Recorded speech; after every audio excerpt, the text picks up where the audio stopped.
Sometimes it's hard to combine a banana with a baseball. But that's been the case for Jesse Cole, the owner of the Savannah Bananas, as the team returns to the Valley to start off their 10th season this Friday night here at Sloan Park, the spring training home of the Chicago Cubs. Benjamin Franklin once said, "Early to bed, early to rise makes a man healthy, wealthy, and wise." According to a new study from the Mayo Clinic, folks that get up at 6 a.m. or earlier tend to have a more productive day. The nickname, the Lumberjacks, isn't just the moniker of Northern Arizona University's sports teams.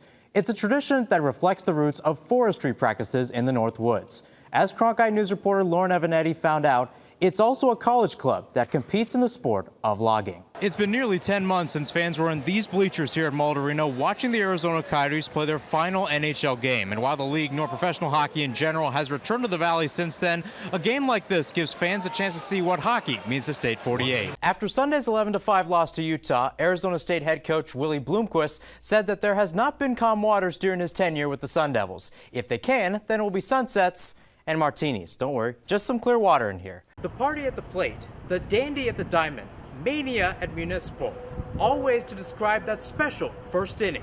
But how special is it for the Sun Devils when they end up losing by 6 when the game's all said and done? And while Super Bowl Sunday brings competitors of all shapes and sizes to the big game, our own Grace Johnson caught up with another local prodigy who just happens to be a friendly four-legged athlete who competed in this year's Puppy Bowl. After going unbeaten in conference play and winning the WAC, the Lopes are going dancing for the first time in program history. Head coach Bobby Hurley said that both games felt like March on the court, and he's glad that his players have now felt what it's like to be a champion. The youngest player on this year's squad, Lily Johannes, was 8 years old ahead of the USWNT's match against China back in December of 2015. Basketball is more than just a game in Holbrook, Arizona. The hardwood brings people together in a way that reflects its unique history and culture.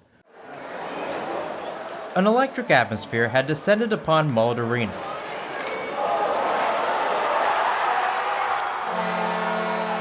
Hundreds of fans headed upstairs to see the top two teams, Pinnacle and Mountain Ridge, in the Division I High School Boys Hockey State Championship.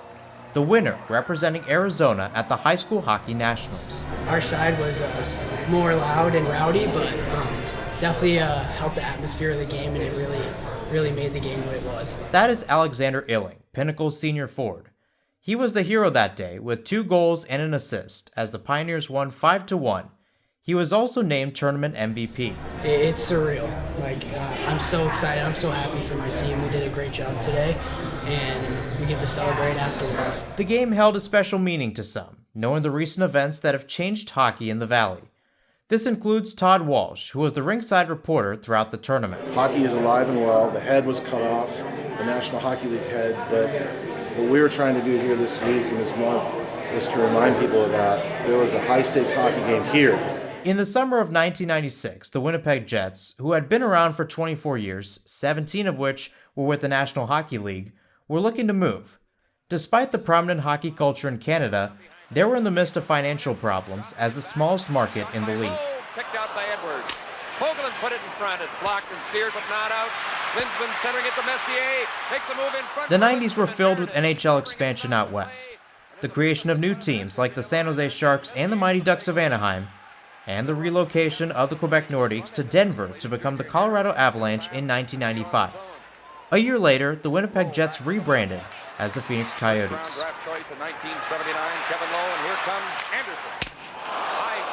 At the time, hockey was not a foreign concept to Walsh and others, with minor league teams in State 48. There was a semi-pro team in 1958, believe it or not. The Roadrunners in the 60s, 70s, 80s, and 90s. The Roadrunners in Tucson now. You've got travel hockey teams. You've got open ice. I can go on and on and on. But the opportunities to play hockey were sparse. There were only 2 sheets of ice in the Valley. One at Oceanside Arena in Tempe, and one at AZ Ice Arcadia in Phoenix. As the sheets of ice multiplied to 10 by the turn of the millennium, so did the fans. One of those fans was Kenny McGinley, the current president of Arizona High School Hockey. He was 3 years old when the Coyotes started play and would attend games with his father, who was a season ticket holder. You know, that was my childhood growing up, was going to those games and being passionate about that team, like identifying with that team, and it was just part of my DNA and culture from day one.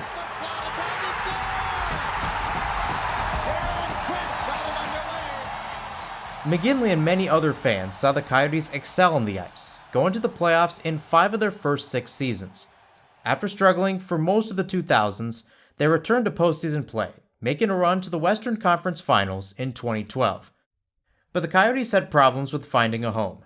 They played their first 7 seasons sharing America West Arena with the Phoenix Suns, and despite building Desert Diamond Arena in Glendale, the team filed for bankruptcy in 2009 and changed ownership twice. They weren't willing to work with Glendale and find an arena solution, so they resorted to Arizona State's building, which the NHL was not happy about. Arizona State's building is Mullet Arena in Tempe. Despite being a state-of-the-art facility for the Sun Devils, it seats around 5,000 fans, making the venue the smallest in the NHL by more than 10,000 seats. After deals with the city of Tempe and Scottsdale fell through, Alex Mariuello dealt the Coyotes personnel to Ryan Smith, the owner of the NBA's Utah Jazz, to create the expansion side Utah Hockey Club. Mariuello stepped down as the Coyotes owner in June 2024. 10 years from now, will there be a large enough base of kids playing hockey now that will make it up to the high school age that will, refill our population and help us continue to grow and improve? But how do you bring an NHL team back to the Valley? What about cold calling Gary Bettman, the league's commissioner? That's what Thomas Galvin did. He and I had a really good meeting, and then we had a really good subsequent meeting. And I think what he saw in me was that someone with a seriousness of purpose, someone who respects hockey, but most of all, someone who respects hockey fans. Galvin is a chairman for Maricopa County District 2 and wants to bring a team back, in his words, the right way. He made headlines in January 2025 when he laid out a strategy to help bring an NHL team back to the Valley.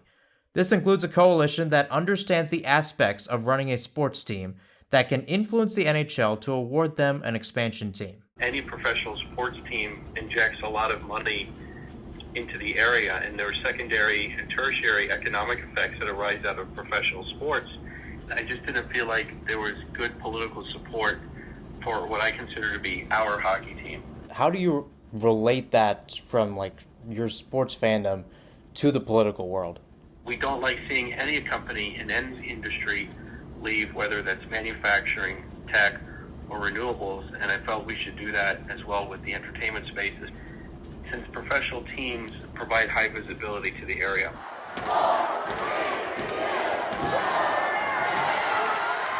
Pinnacle fans counted down as the final buzzer sounded at Mullet Arena and the Pioneers were crowned champions. And as fans filed out of Mullet Arena, they remained hopeful about hockey's future in the Valley. From Illing and the players. I think it definitely does belong to the Valley. I think this is proving the point right there. We can get just a high school game, get a couple thousand people out to a rink just to watch. And to the administrators like McGinley, maybe we get a really good one like those other markets that I mentioned have.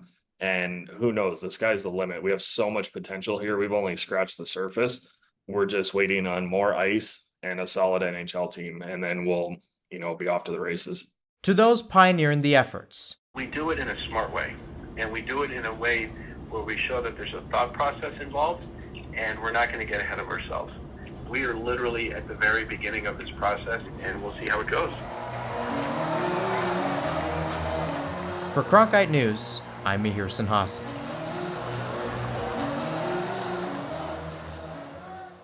Nearly 5 minutes into this game, 0-0 between Team Red and Team Black. Played with Smith, back towards Rakowski in his 18. Rakowski trying to thread it through towards Flood. He does. Flood off the turn, looking for options, and it seemed like he was fouled by Dortieto. Not called initially. Now it will be called. That's that intensity we talked about, complaining about the foul in an inter-squad scrimmage. That's what you want to see. Flood is one of the most intense players on the pitch at all times. He's always yelling. He's always in the middle of the flurry, especially when it comes to a scrum on the pitch. But Flood, being that vocal, intense guy, when he is at the level, you know this game means a little bit more. Johnson gets it with his right boot. And a collision with Smith, and Smith trying to argue that it was last off Johnson. It was off of him instead. Throw in taken quickly by Team Red. Received by Okello. Pressured by a couple of the Black players. That was Pierce Rizzo, I believe, doing so. One of the other academic/trialists in this format right now for Phoenix Rising. Long ball played over the top, looking for Neville. Poked away by Braxton Montgomery. A throw in for Rising, or make that the red team on the right-hand side. Just on the edge of the attacking third. No score right now. 6 minutes and roughly 20 seconds into this contest. And what a wonder it's been to watch Braxton become the player he is today, probably on the verge of scoring that third ever professional contract from the PRFC Academy. It's been an absolute joy to watch him develop, not just as a person, but as a player on the pitch. And as he grows, you can see him getting closer and closer to that final step in becoming a USL Championship first-team player. It's Traore, left half space, edge of the defensive third. Rising, red, make that red, trying to sweep it forward. They play it back towards Rakowski. He looks for options in the middle part of the pitch. Left-footed ball over the top, looking towards Sacco. Double team, Sacco heads it down, has to track it back. And he will recollect in the midfield. Isan Sacco coming in from FC Thun in Switzerland, lays it off. One-time ball over towards Johnson on the left. He's got the overlap from Flood. Johnson, left-footed ball into the box. Avievu chests it down, try to get it towards Okello. He lost control of it. And Jamison Ping, the 16-year-old, sprawling his way, try to get it out of the box. Regained by Red, cross put in, deflected, and it's cleared away by Walls. Tristan Henry, the goalkeeper, also trying to get a touch to it, but instead Casey Walls clears it into the stands for a throw-in. Everything aside there, 16-year-old Jamison Ping just won a challenge against the 6'4" frame of Noble Okello. I didn't have that on my bingo card tonight. I swear I didn't. You got Noble Okello. Again, Noble Okello, a midfielder, but he is 6'5". And on the other side, Jamison Ping from Winona, Minnesota, 5'7". So roughly a 10-inch difference between those two players on this Phoenix Rising side. 8 minutes through, 0-0 between Team Red and Team Black in this inter-squad scrimmage. Team Red going on the run, a long shot taken, and it goes in. What a goal. What a rocket from Mo Traore.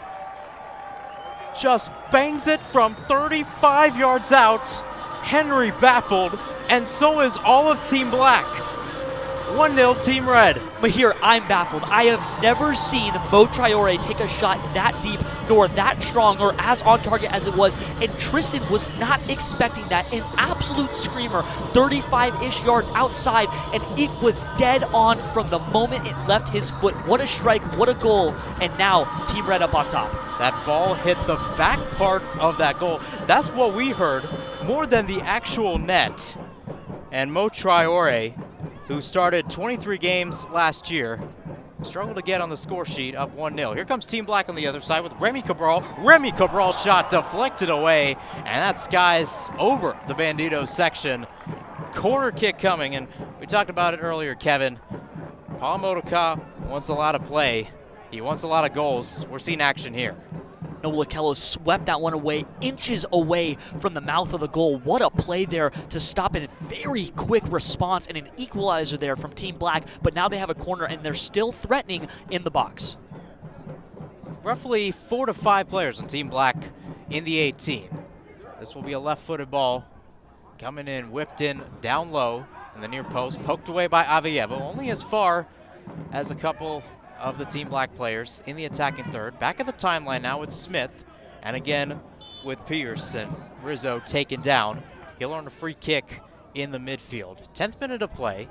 It's 1-0 in favor of the red team against the black team. Red team led by Darnell King, black team led by Vikram Virk, the top 2 assistants for Pa Modoka this season. The final preseason game for Phoenix Rising before the opener next week. Mo Traore with a rocket to get things started just a few moments ago from roughly 35 yards out. Traore playing the left center back spot today.